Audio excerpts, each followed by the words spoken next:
As promised, as promised, yeah, tonight we're gonna get into part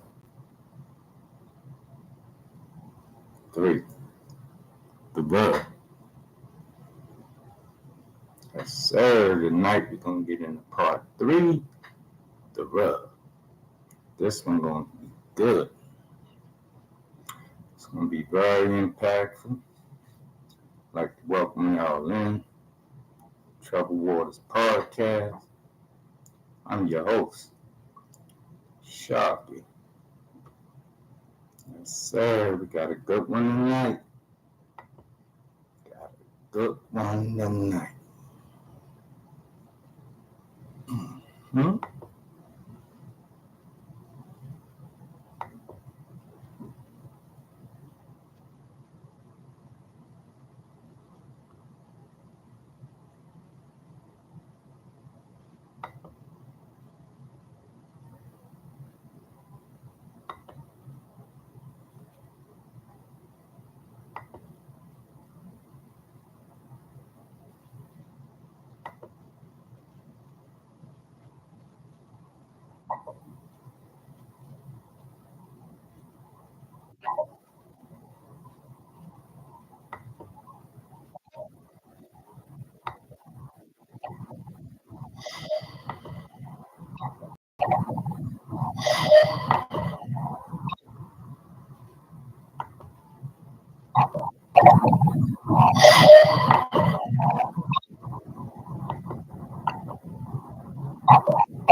Alright, bear with me, y'all.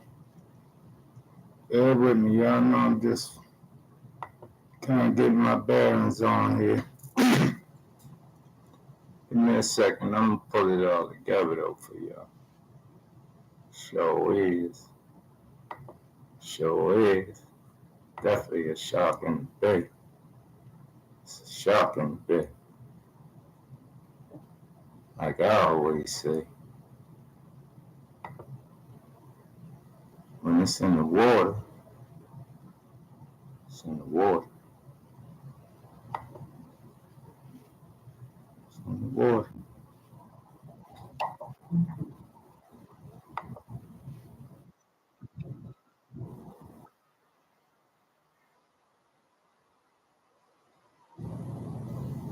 It's in the water. It's in the water.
What's going on? We need to talk about this. The real. That's what I want to talk about. Good morning. We'd like to provide an update on the oil spill in Baltimore City. And I first want to start by thanking those who were first on scene, including the heroic actions of the Baltimore City Fire Department. And I also want to thank Johns Hopkins and the Maryland Department of Environment for their coordination. This is watching the coordination that we've seen here has not just been important, it's been incredibly impressive. Yeah, I want to talk about. And I'd also of the emergency crew, the emergency personnel from the city of Baltimore, from the state of Maryland, and also from the United States Coast Guard. This has been a robust. We've now seen 10 different city and state agencies that have been deployed. And we've mobilized assets from local, also on the federal levels.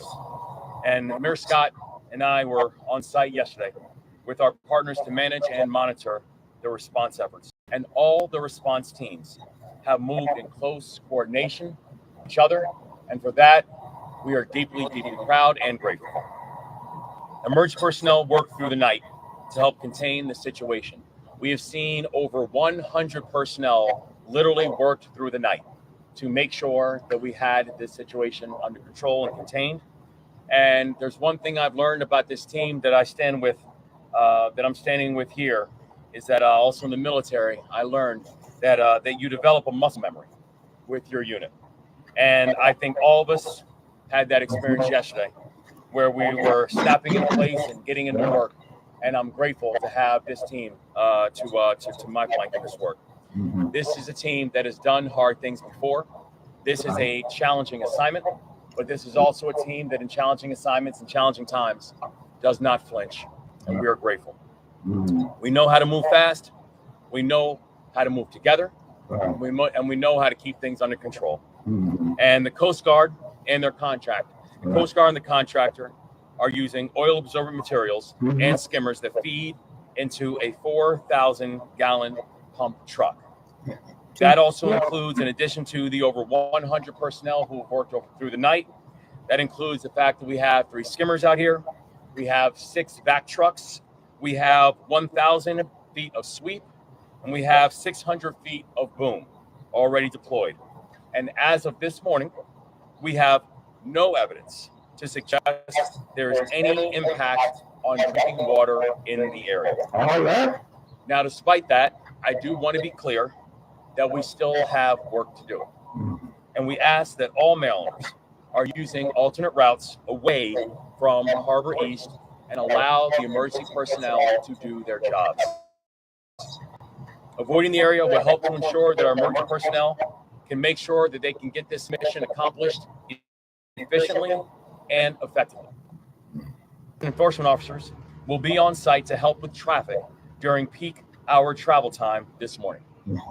With that, I'm going to turn the program over to my friend and partner in the work for additional details on traffic and to outline Baltimore City's role in the response. Scott. Good morning, and thank you, Mr. Governor, for your leadership.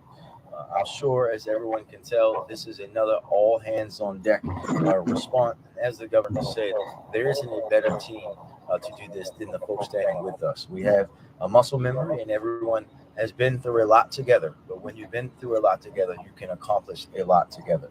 I want to start by thanking our partners, starting with our partners at the state, led by our governor, the Coast Guard, everybody from the city of Baltimore, from the fire department, emergency management, DPW, transportation, all of our agencies, the police department that have been working here. Our partners with Hopkins that have collaborated with us on this, and contractors, including the Miller Environmental Group. Unfortunately, as you know, this isn't the first an emergency response like this, and we know from that experience that between us, working together seamlessly is the only way to accomplish the goal. As you can see, this response is still ongoing, but for should know on the world. But we know, just heard, there is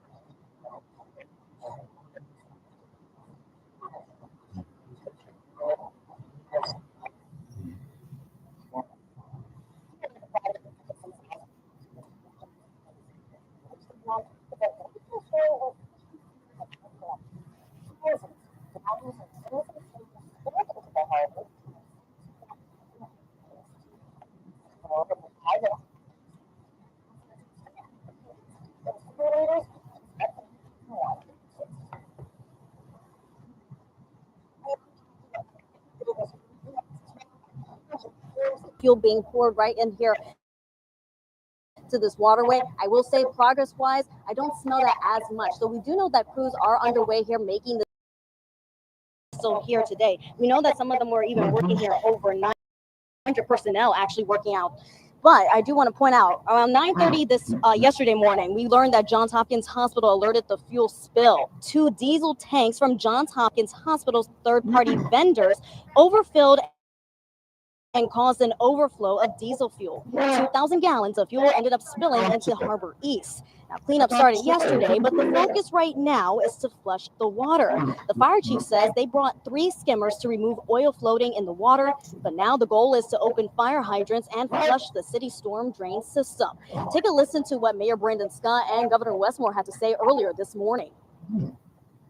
The Coast Guard and the contractor are using oil-absorbent materials and skimmers that feed into a 4,000-gallon pump truck. That also includes, in addition to the over 100 personnel who worked through the night, There is no impact to drinking water, and we're doing everything that we can to mitigate any environmental impacts of this.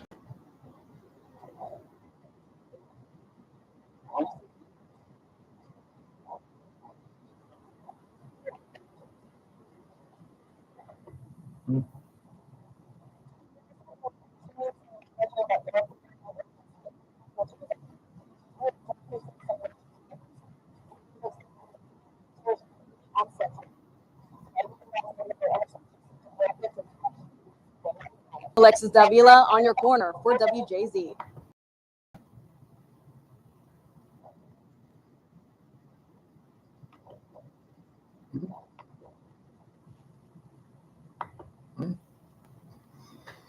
Yeah, man.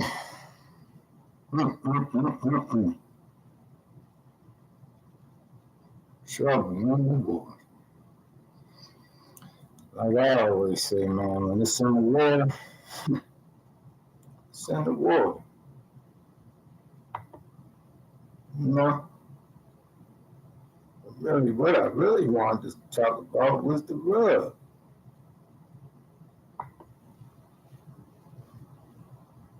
You know? What about me? What about old number? Man, what about me?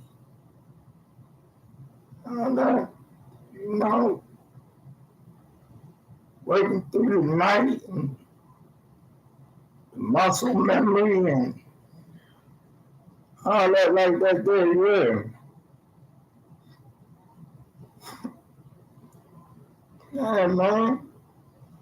What about me? What about, 252? You know? What about me, man? You heard? So we're gonna talk about the rub tonight. We're gonna get into the rub. Man. Sound good, but they saying all that old whoop-de-whoop. One thing, if you're a Maryland Department of Environmental Inspector, or you dealing with any type of hazardous waste in the state of Maryland, might want to pay attention. Just might want to pay attention. Trying to figure out where I really want to go at first. Trying to get my train of thought together. Yeah, but what about 252? About me?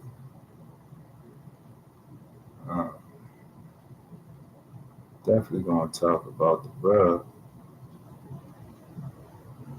Trying to figure out where I want to start though. Where I want to start.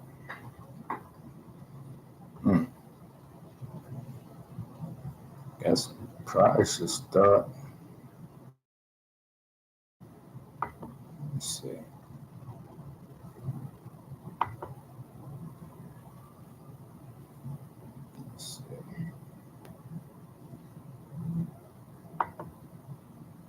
I'll start up, man.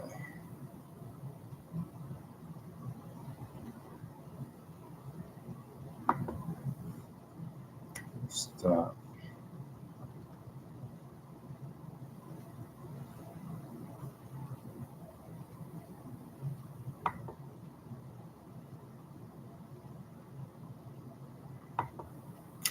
Open some stuff up.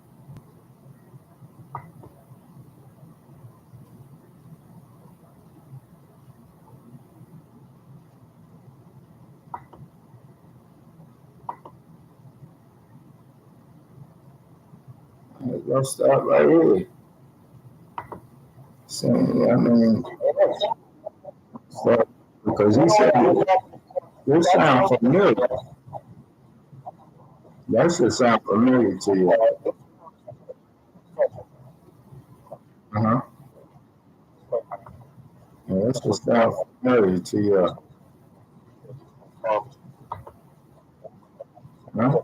Oh, that sounds familiar. Let's start right there.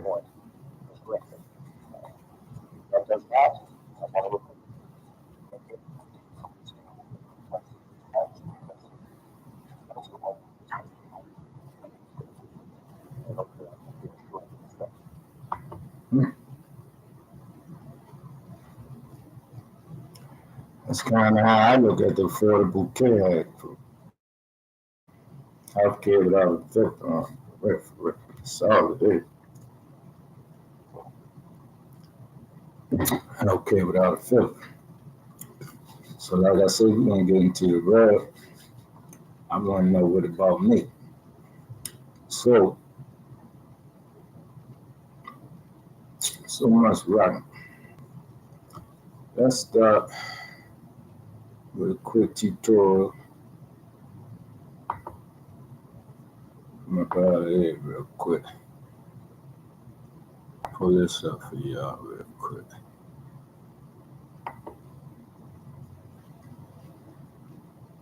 Slap in the face. Right?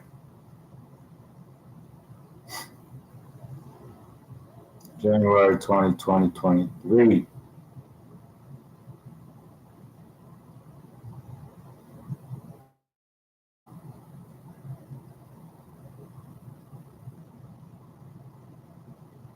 Kaiser Permanente, your medical provider. Maryland Board of Physicians. Suspected alterations of the medical records. This smell, right? Y'all heard the governor and all that popping all off him and the mayor down there talking fly. What about 252? Right? No. Yo, Maryland during the Board of Physicians. Reeves and Mark E. Wilson. December 29, 2023. What they told me. Look what they told me.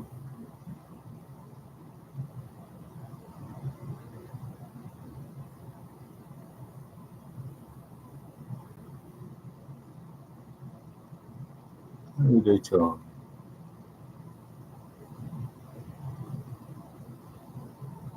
me? They said something to the fact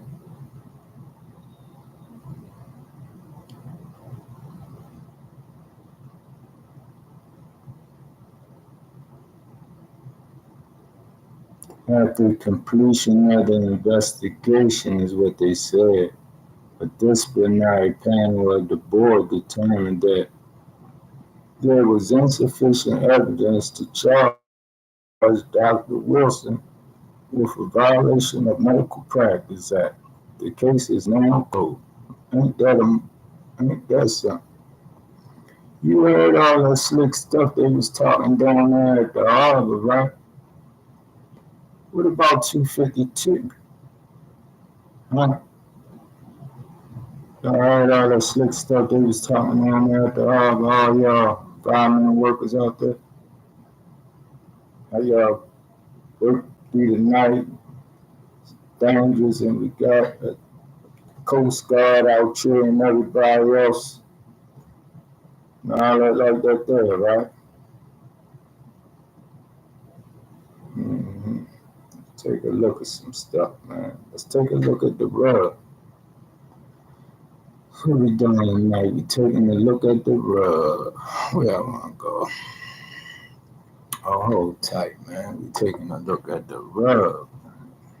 Let's take a look at the rug. Let's take a look at the rug.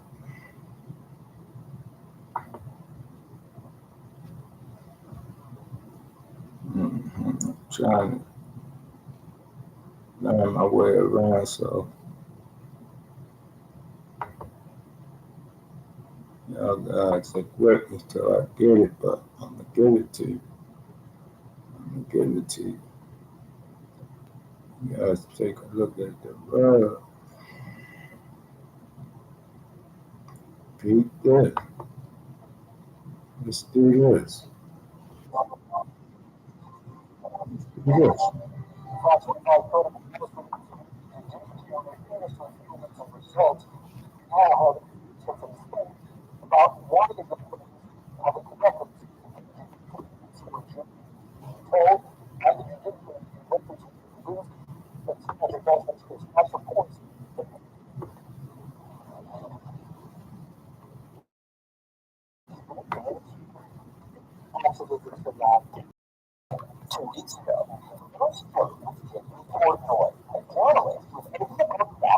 A nonprofit organization devoted to government transparency. The government is there to serve us, not the other way around. At the time, Portnoy told Fox 45 News, when it comes to public records requests, Maryland is one of the hardest states to get information. We're funding the government with our tax dollars.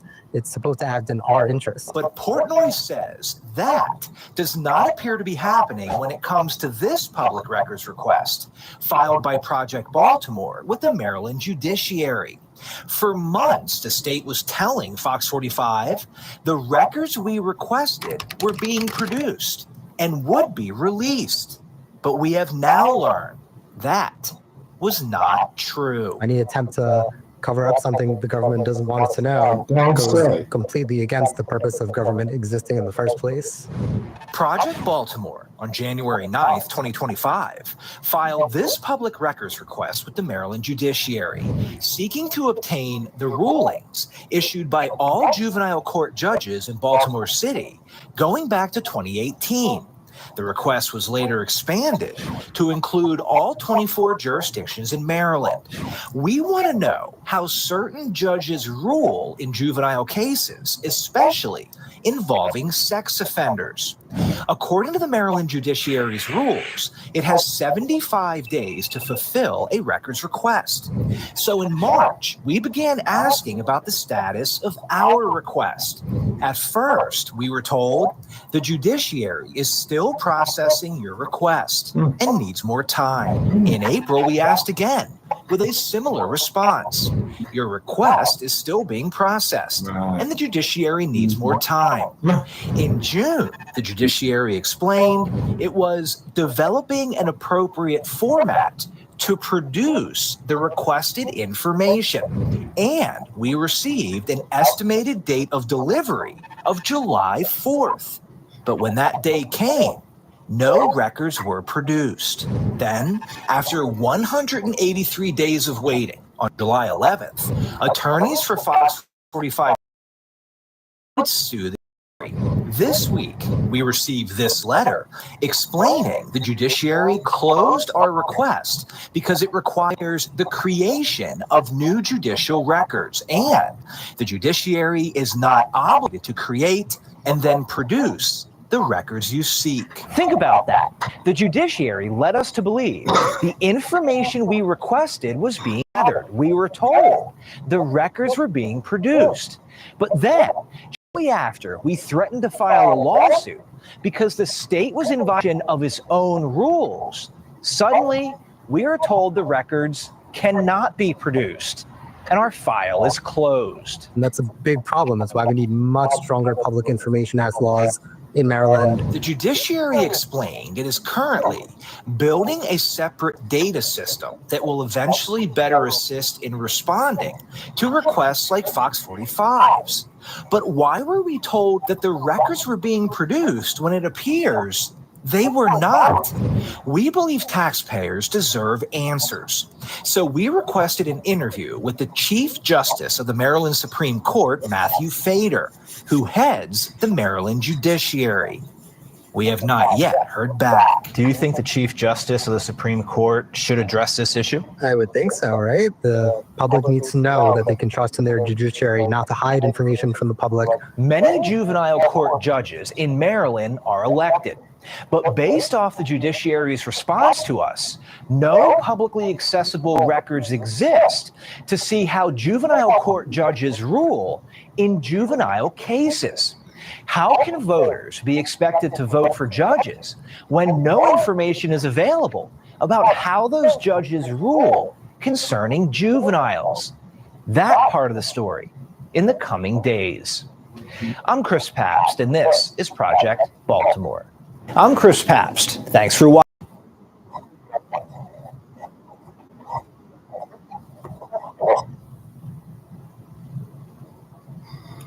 Yeah, that was guy Chris Pabst over there. Over there at the news station over there. And man, see what they got going on over there, right? See what they got going on over there, man.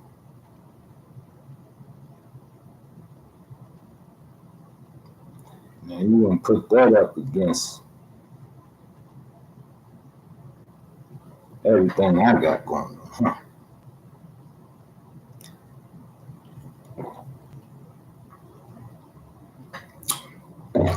Man, it's a shot in the bay. It's a shot in the bay, man.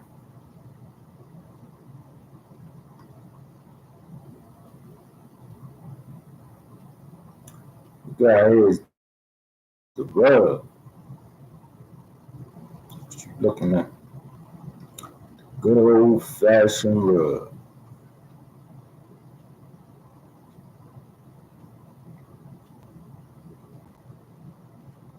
Last Southern state going north. First Southern state going south.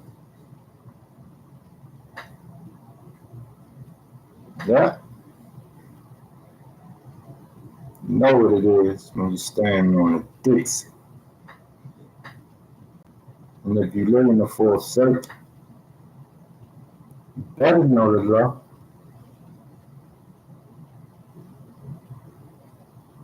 Standing on the Dixie. That's the rub.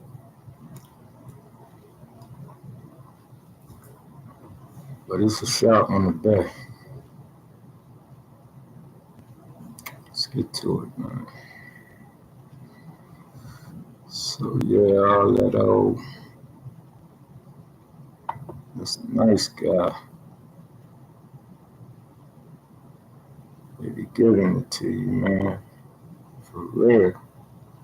Keep running the same play. Shout out to Spy Loke out there on the other side of the bay. On my mama, they keep running the same play without no discretion, right? Keep running the same play without no discretion, man. Like for real. Like when I'm gonna be standing on the Dixie, man. And you better know the law in the Fourth Circuit. Fourth Circuit better start giving up some law, stop blocking it like they've been doing for hundreds of years. For real. Last time they wrote some good law at the Fourth Circuit, man. You tell me. Standing on the Dixie. There's a shark in the bay.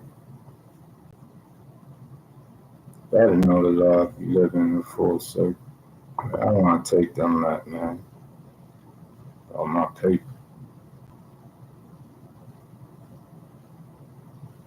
Start with her, man. Start with her.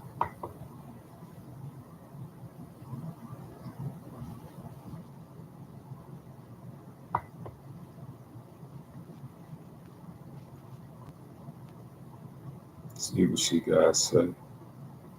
This it's probably about my third or fourth doctor since 2020. It's July 5th, 2023. Shanita Chase. She tell me, we denied the medical service items listed above because occupational medicine related to employment are not covered under my benefits. Gee, man, look at you talking about diversity, equity, and inclusion. Man, I thought that I came to her like specifically, man, for real. After the run around, I ain't even gonna hold you. I'm like, shit, she probably like, man, she compromised. Man, she tell me I ain't want no cover. Say, really? Man? Say, really? She said, yeah, man.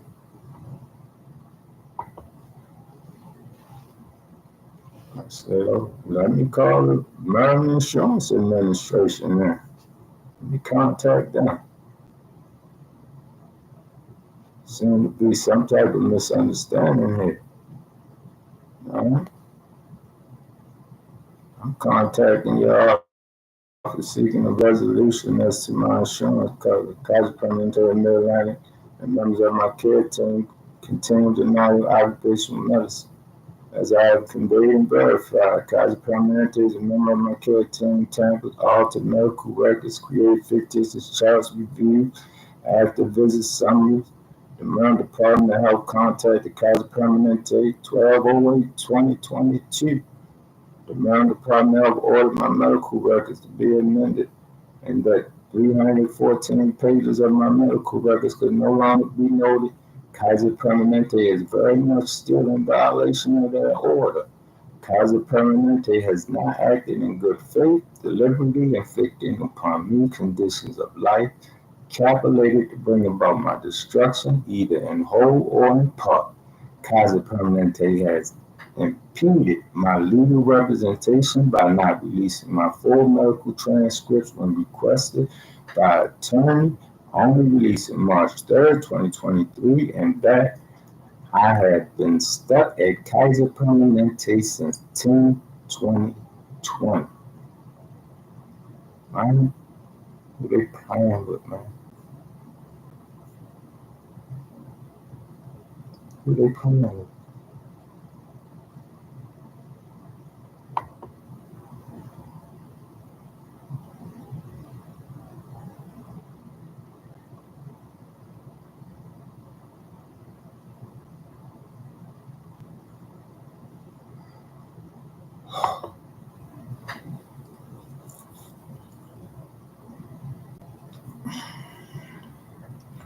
Man, who they playing with?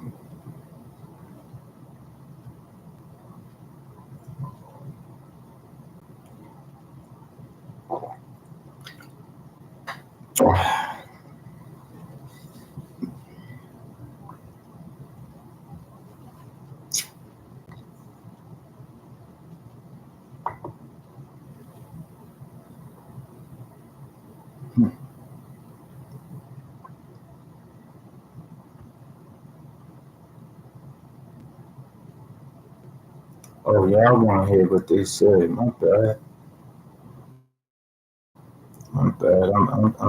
I'm just like trying to see where I want to take y'all at, man. School is in session, you know. And like every shop, I love a good school. Like any shop, I love a good school, man. I'm gonna take you. I love it. Oh, the response. Let me give you what they said to get back. Yeah, to get back real quick. Yeah, with that. Yeah, with that. What they do with me with that. Let me show you what they did with me with that. How they broke that one down. Yeah, with that. Man, I'm trying. I thought I had everything lined up like I wanted it for you. But I'm trying to figure out what they crap they told me with this one. If they told me some, trust and believe, I got all my notes, the due diligence and all that. You know, it's the Fourth Circuit, man. It's the Fourth Circuit, man. Flat out.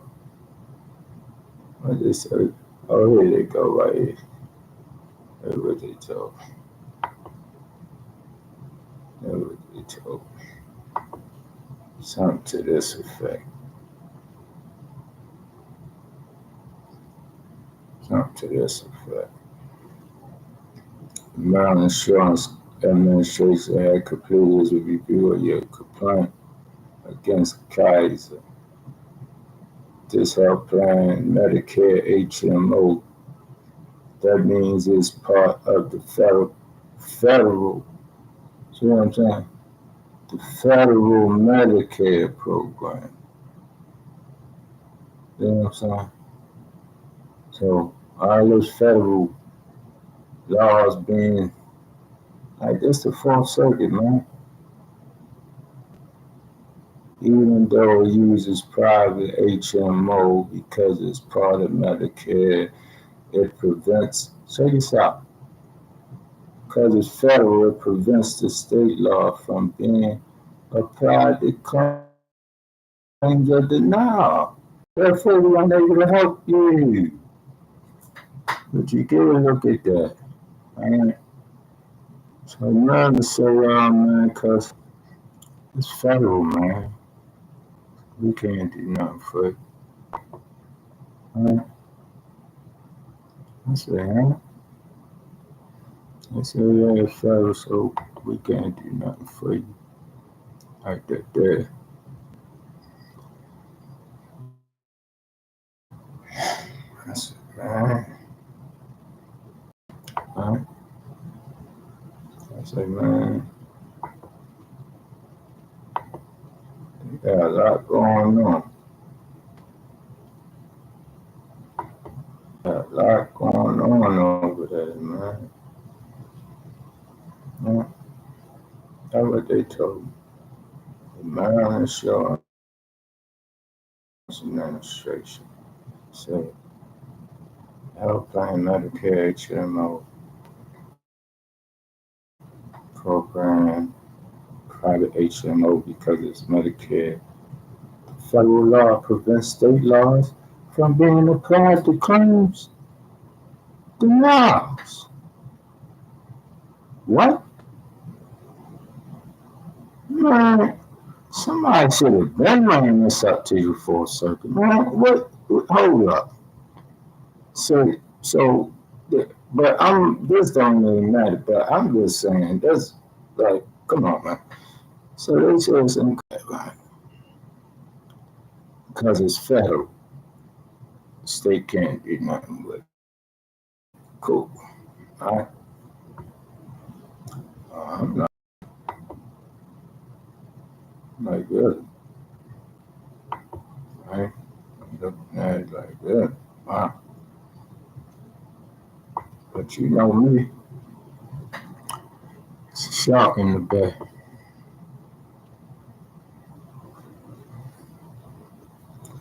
It's a shark in the bay.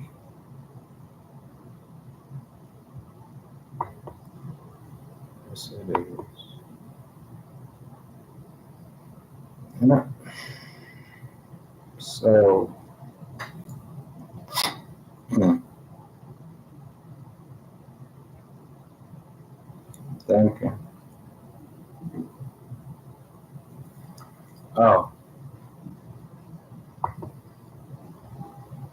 get up out of here. This is under there.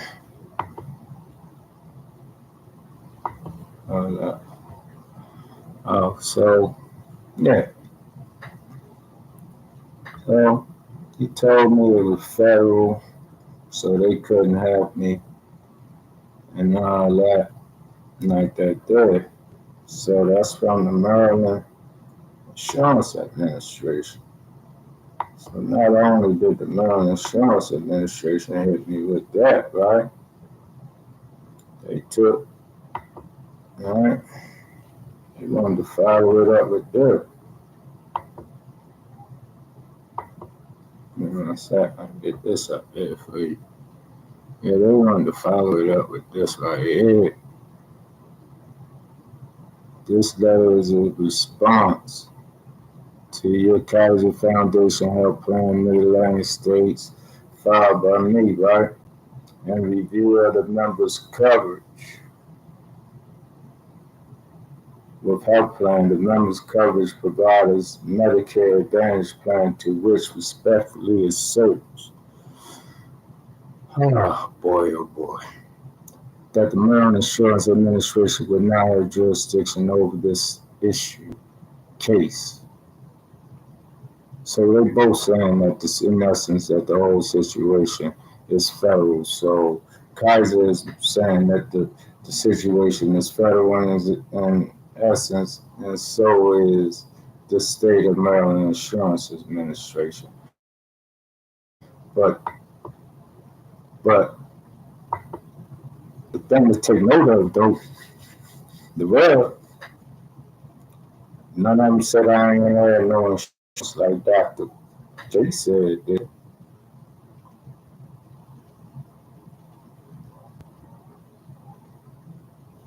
See? It's a shot in the back.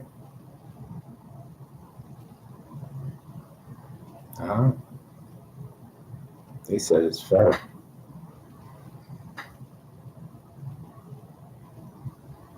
They did not say what Dr. Chase said. They didn't say that.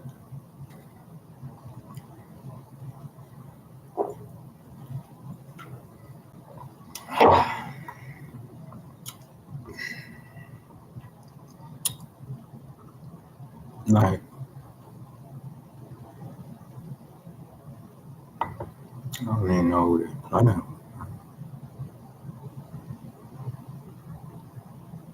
Let's check it.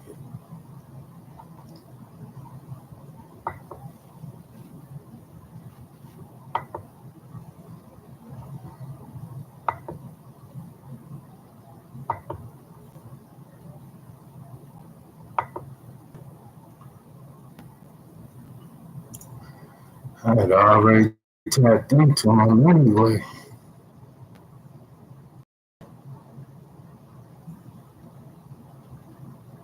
Told y'all I live in the full circle. And I know all about the Dixie.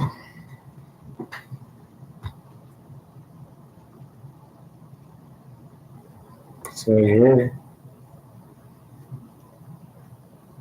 Good afternoon, Mr. House. If you have SSI Medicaid coverage, your coverage is through the Department of Human Services. Maryland Health Benefits Exchange does not have any access to that you are requesting. You should continue to contact to get the requested information. So,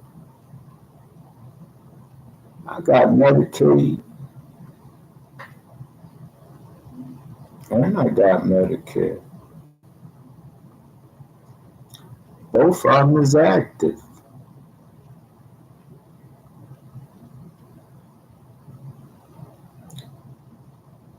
It's a little bit more of the rub, you know what I mean? It's a little bit more of it.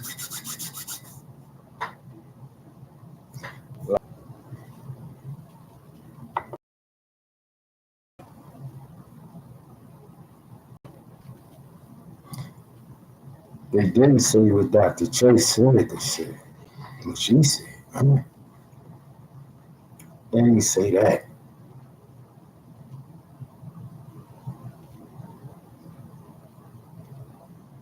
Kaiser didn't say that. No, did the Maryland Insurance Administration. Let's get to it, man. Fine.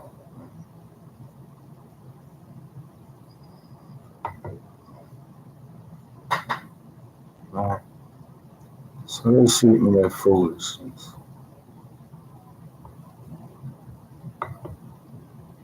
Like I wasn't born and raised on a Dixie. They got these, I don't know, man.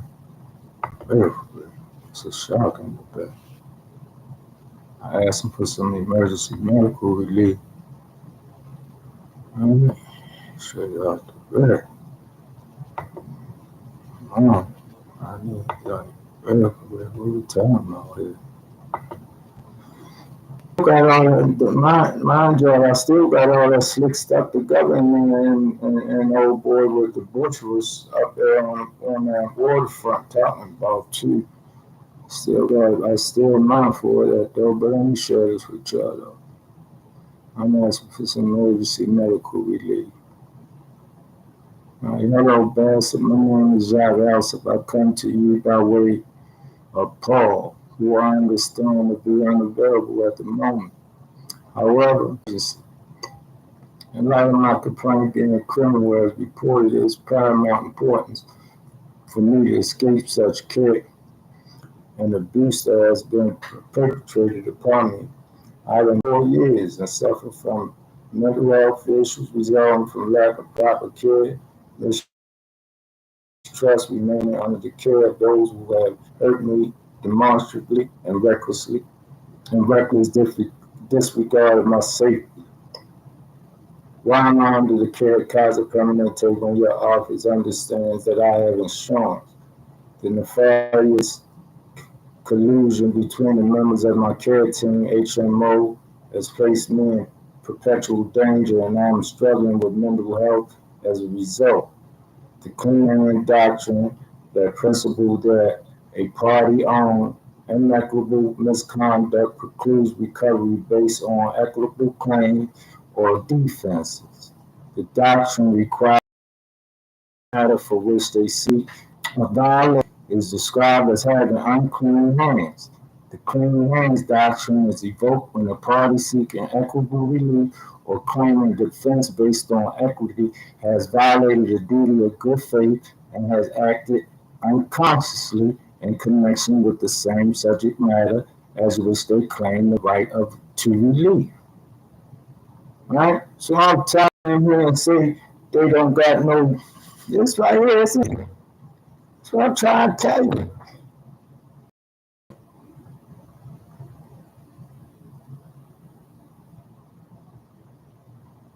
I'm trying to tell y'all, man. Know what I'm talking about here, man. All right? So I'm kind of like, wondering, like, I don't know what they got going on. This a rub. It's a rub. Like I told you. I'm standing on the Dixie, man. If you live in the Fourth Circuit, you gotta know the law.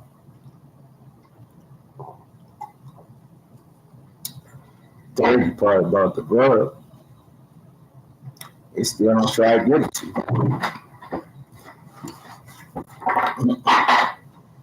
They let it dish it out. The boy can afford to dish it out. Take their record. I don't know last time they were no good before. So. You tell me.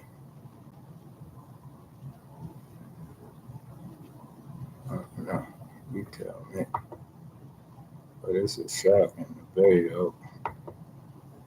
It taught me enough of it. Yeah. So yeah, we go through that, man.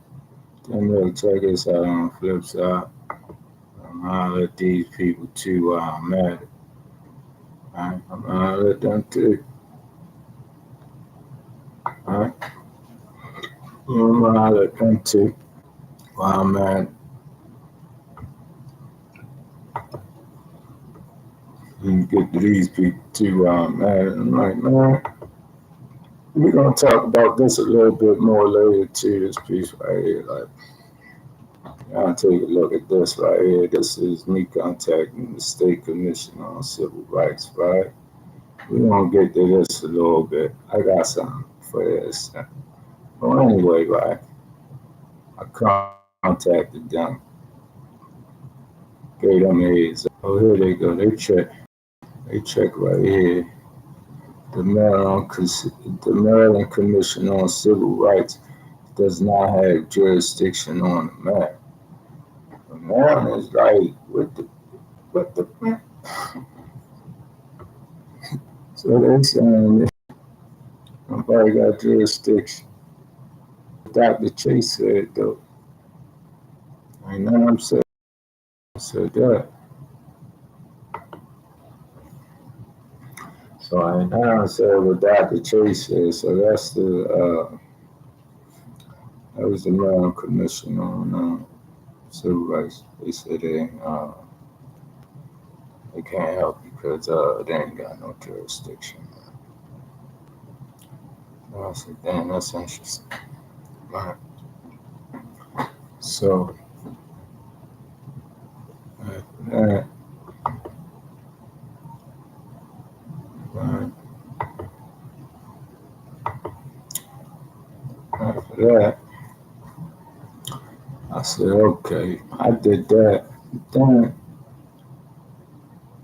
I contacted Maryland again. They pretty much gave me the same thing. But I told you I was a shark in the bay, right? See, Maryland really gave me a slap in the face for real. Particularly so as I was a state, representative. Man, I done worked everywhere. Let me tell y'all something, man. Tell y'all something about me, man. Man, so 1,400 fueling points in the state of Maryland. 1,400. Probably over about 1,400 and 14,500, something like that. I bet you $1 to a donut. Mm-hmm.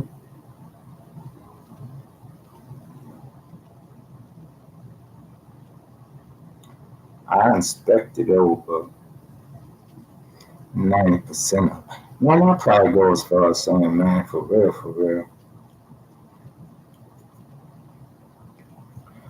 Man, it's probably ain't a fueling point in the state of Maryland I ain't inspected.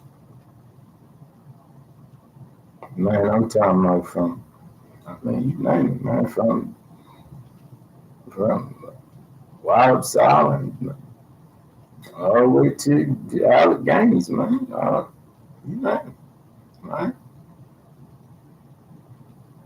Mm-hmm. When it comes down to petroleum, man. So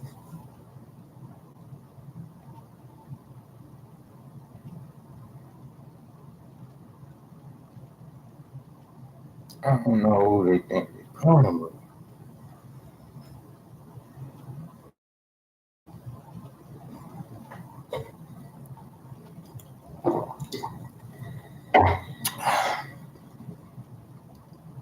Ain't a fueling point in the state of Maryland I inspected, man. My name is on thousands of environmental reports, man. All archived.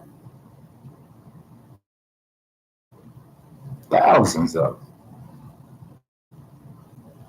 Not just, man, I'm top of the line, man.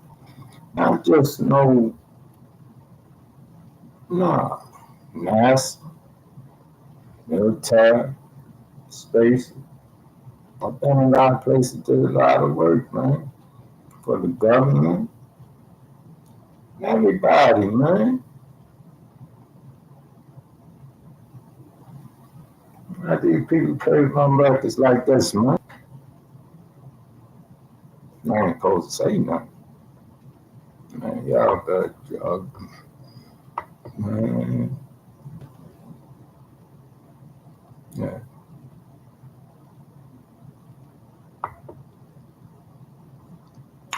This type of games they playing, dope.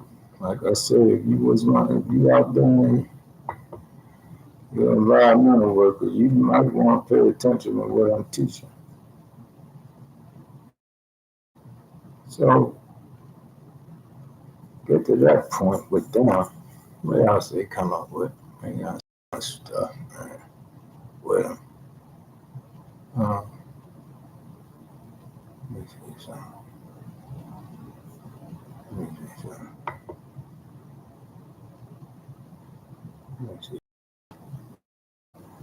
Cause him, let me see something right quick.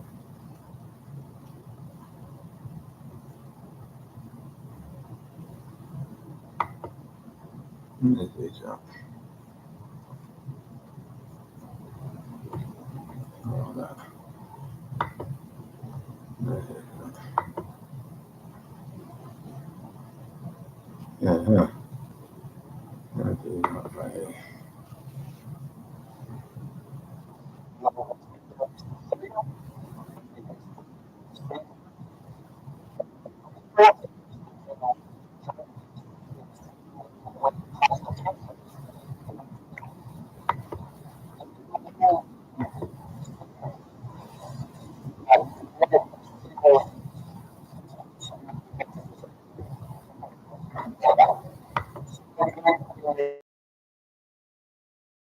Read the remarks that I wrote. Right home. As the federal courts have said, Mr. Abrego Garcia home to protect his constitutional rights to due process. And it's also important that people understand this case is not just about one man. It's about protecting the constitutional rights of everybody who resides in the United States of America. If you deny the constitutional rights of one man, you threaten the constitutional rights and due process for everyone else in America. The Fourth Circuit put it very clearly in its strong opinion yesterday et al. The government to stamp out the semblance of due process that is the foundation of our constitutional order. Further, it claims, in essence, of custody that there is nothing that can be done. This should be shocking not only to judges, but to the intuitive sense of liberty. They summed up the issue at stake perfectly.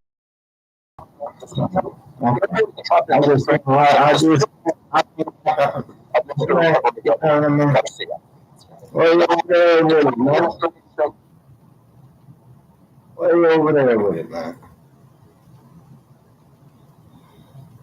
Way over there with the due process. And what about 252?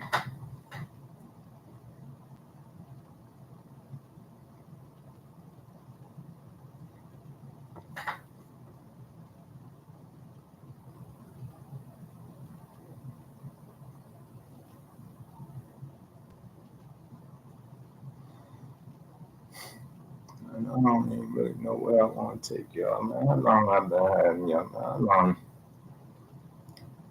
Man, I'm going in this one for the night, man. But, yeah, man, like, subscribe, share it.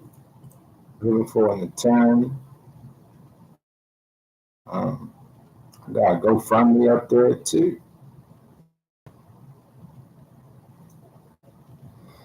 So get this one. Turn on the notification. Wait for proper.